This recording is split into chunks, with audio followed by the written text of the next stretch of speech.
Ibu Erna, usia berapa tahun Ibu? 43 tahun. 43 tahun. Alamat Tanjung ya Ibu, benar ya? Tadi sudah ketemu dokter ya Bu? Sudah. Apa kata dokter Ibu? Sakit.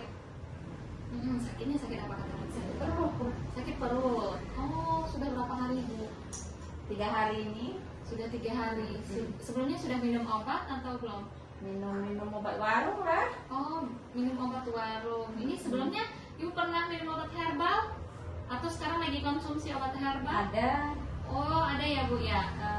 Dalam bentuk tablet atau susu, Kayak kapsul. kayak kapsul ya Ibu. Belinya di mana Ibu? Di apotek sih. Tapi di lihat apotek. dari ini, dari apa? Iklan-iklan. Oh, YouTube. Informasinya dari YouTube ya Bu ya. Ibu minta waktunya sebentar, 5-10 menit. Saya akan menjelaskan terkait obat herbal, penggunaan obat herbal. Obat herbal seperti apa yang aman untuk kita konsumsi. Ini kan kebetulan ibunya masih mengkonsumsi obat herbal ya. Nih, Bu, obat herbal itu kan sebenarnya obat yang berasal dari bahan alami, terutama dari tumbuhan yang digunakan untuk menjaga kesehatan, mencegah atau membantu mengobati penyakit. Jadi seperti biasanya kalau zaman dulu nih kunyit, jinten, kadang juga orang jahe direbus ya, kemudian diminum. Nah, tapi seiring berjalan waktu sekarang itu sudah sedikit modern, jadi perusahaan sudah mengemas dalam bentuk obat-obatan, ada yang bentuk susu tadi.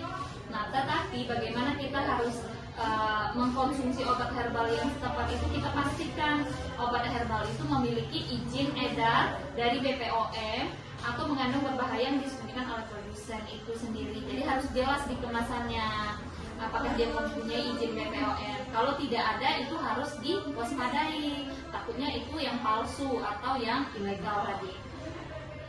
Kemudian dia mencantumkan komposisi bahan, tanggal dan kadaluarsanya itu yang jelas. Di herbal yang Ibu minum sekarang ada nggak Bu? Gitu.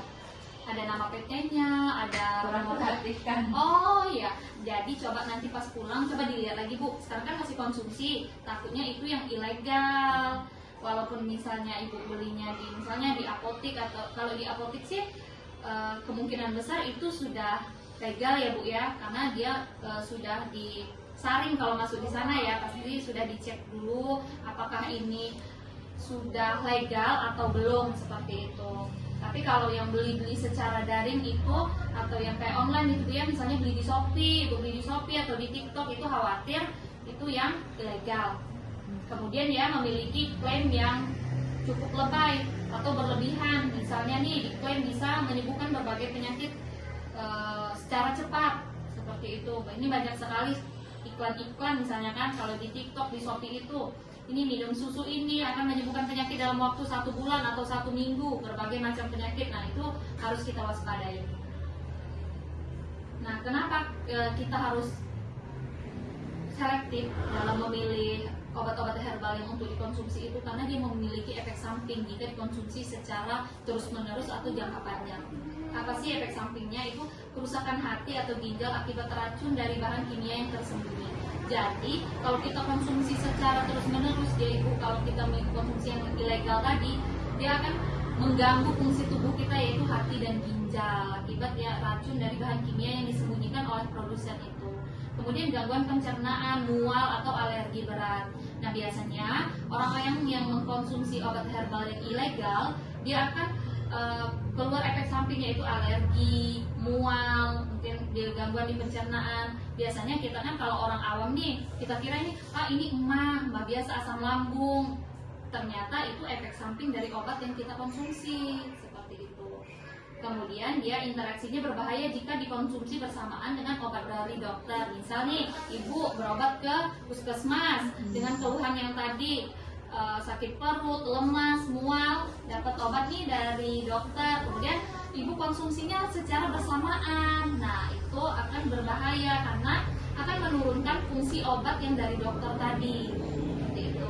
Kemudian dia ada resiko ketergantungan. Jadi kalau misalnya Ibu konsumsi obat yang tadi diklaim misalnya menyembuhkan penyakit, nah misalnya baru diminum berapa jam kemudian dia ada reaksi Kemudian kalau tidak dikonsumsi dia akan timbul lagi gejala mungkin yang akan lebih parah seperti itu.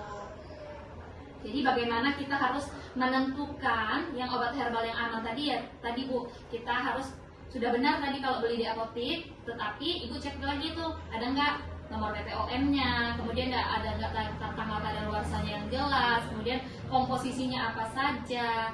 Kalau itu sudah ada, baiknya obat tadi kalau Ibu berobat lagi ke puskesmas, Ibu bawa. Jadi Ibu tunjukkan ke dokter atau ke apoteker, ini boleh dikonsumsi atau tidak, seperti itu. Jadi lebih aman, lebih safety untuk tubuh ya. Jadi kalau misalnya kita ada penyakit itu tidak ragu kita untuk konsumsi obat herbal yang obat sampingan tersebut. Ada yang ingin ditanyakan Ibu? Nggak ada, sudah jelas? Oke, terima kasih Ibu. Semoga cepat sembuh.